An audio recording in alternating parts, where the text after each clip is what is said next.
علیکم بچوں، آج ہم اسلامیات کی بک کے یونٹ نمبر 2 کا سبق نمبر 1 پڑھیں گے، جس کا نام ہے سارہ کی غلطی۔ سارہ کی غلطی سے ابو کا موبائل فون پانی سے بھرے جگ میں گر گیا۔ موبائل بہت قیمتی تھا، اس میں ابو کے بہت ضروری ٹیلی فون نمبر بھی تھے۔ مارے ڈر کے سارہ کا برا حال تھا۔ امی نے کہا تم ابو کے پاس جاؤ اور اپنے قصور کی معافی مانگو، مگر سارہ کی ہمت نہ پڑتی تھی۔ آخر وہ ڈرتے ڈرتے ابو کے کمرے میں گئی اور آہستہ آہستہ ابو کو ساری بات بتائی۔ ابو بولے، سارہ تم رو کیوں رہی ہو؟ سارہ بولی، مجھے اپنی غلطی کا احساس ہو رہا ہے۔ آپ نے مجھے موبائل رکھنے کو دیا تھا، میں نے اسے غلط جگہ پر رکھ دیا جہاں سے وہ پانی میں گر گیا۔ ابو بولے، یہ اچھی بات ہے کہ تم کو اپنی غلطی کا احساس ہو گیا ہے، مجھے امید ہے تم آئندہ ایسی غلطی نہیں کرو گی۔ ابو، کیا آپ نے مجھے معاف کر دیا ہے؟ سارہ نے حیرت سے پوچھا۔ ہاں بھائی، میں نے تمہیں معاف کر دیا ہے۔ ارے واہ، اتنی جلدی؟ سارہ دل میں بہت خوش ہوئی۔ ابو بولے، دیکھو سارہ، اللہ تعالیٰ بھی اپنے بندے کو اسی طرح جلدی سے معاف کر دیتے ہیں، بس شرط یہ ہے کہ اسے اپنی غلطی کا احساس ہو جائے۔ ہاں ابو، آج ہماری اسلامیات کے ٹیچر نے بھی یہی بات بتائی تھی اور ہمیں استغفار کرنا سکھایا۔ اچھا بھائی، مجھے بھی سناؤ استغفار۔ سارہ بولی، ابو یہ 5واں کلمہ ہے، اس کا نام استغفار ہے۔ استغفار کا مطلب ہے توبہ کرنا۔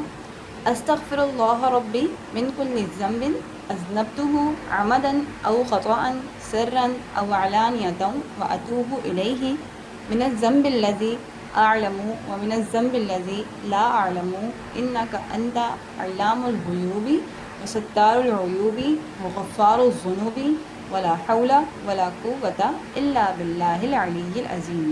ترجمہ، میں اللہ تعالیٰ سے معافی مانگتی ہوں جو میرا پروردگار ہے، ہر گناہ سے جو میں نے جان بوجھ کر کیا یا بھول کر، چھپ کر کیا یا ظاہر ہو کر، اور میں اس کی بارگاہ میں توبہ کرتی ہوں اس گناہ سے جس کو میں جانتی ہوں، اور اس گناہ سے جس کو میں نہیں جانتا یا جانتی ہوں۔ اے اللہ، بے شک تو عیبوں کا جاننے والا اور عیبوں کو چھپانے والا اور گناہوں کا بخشنے والا ہے، اور گناہ سے بچنے کی طاقت اور نیکی کرنے کی قوت اللہ ہی کی طرف سے ہے جو بہت بلند عظمت والا ہے۔ ابو نے سارہ کو شاباش دی اور بولے، اب تم چھٹا کلمہ بھی یاد کر لو، کل جا کر اسلامیات کی مس کو سنا دینا، وہ خوش ہو جائیں گی۔ چلو شاباش پڑھو۔ چھٹا کلمہ رد کفر۔ رد کفر کا مطلب ہوتا ہے کفر سے انکار۔ رد کفر کے معنی ہے کفر سے انکار کرنا۔ اللہم انی اعوذ بک من ان اشرک بک شیئا وانا اعلم بہ واستغفرک لما لا اعلم بہ تبت عنہ وتبرأت من الکفر والشرک والکذب والغیبۃ والبدعۃ والنمیمۃ والفواحش والبہتان والمعاصی كلها واسلمت واقول لا الہ الا اللہ محمد رسول اللہ۔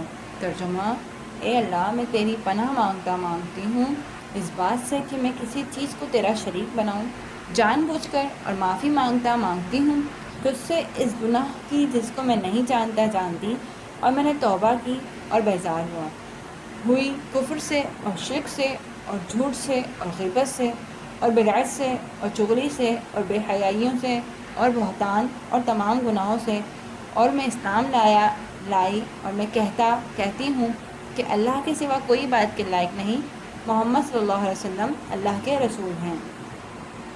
دیکھیں بچوں، سارہ سے غلطی ہوئی، ٹھیک ہے، اور اس کو فوراً احساس ہو گیا کہ میں نے ابو کا موبائل غلط جگہ پر رکھ دیا تھا، جس کی وجہ سے وہ موبائل پانی میں گر گیا۔ وہ بہت شرمندہ تھی، لیکن ابو کے پاس جاتے ہوئے ڈر رہی تھی۔ حالانکہ اس کی مما اس کا حوصلہ بڑھا رہی تھی کہ بیٹا آپ اپنے بابا کے پاس جاؤ اور جا کے ان سے معافی مانگ لو۔ پھر سارہ نے ہمت کی۔ اسی طریقے سے بیٹا، اگر کوئی غلط کام ہو جائے ہم سے، یا ہم کسی سے غلطی سے بدتمیزی کرتے ہیں یا جھوٹ بولتے ہیں، تو ہمیں ہمت کر کے سچ بات بتا دینی چاہیے۔ اول تو جھوٹ بولنا ہی نہیں چاہیے، ہمت سے سچ بولنا چاہیے، ٹھیک ہے۔ اور جب ہم سچ بولیں تو سچ بولنے سے بیٹا ہمیں لگتا ہے ہم پورے اندر سے ہلکے پھلکے ہو گئے، مطلب ہمارے اوپر کوئی بوجھ نہیں ہوتا کہ ہاں ہم نے اپنے امی ابو سے جھوٹ بولا، اللہ پاک ہمیں گناہ دیں گے، اللہ پاک ہمیں سزا دیں گے۔ ہم جب سچ بولتے تو ایسا کوئی خوف ہمارے اندر نہیں ہوتا، لیکن اس سچ کو بولنے سے پہلے تھوڑی سی ہمت کرنی چاہیے۔ بعد میں امی ابو ڈانٹتے بھی ہیں نا تو وہ آپ کی بھلائی کے لیے ڈانٹتے ہیں، وہ اس لیے ڈانٹتے ہیں تاکہ ہم دوبارہ سے یہ کام نہیں کر سکیں، ٹھیک ہے؟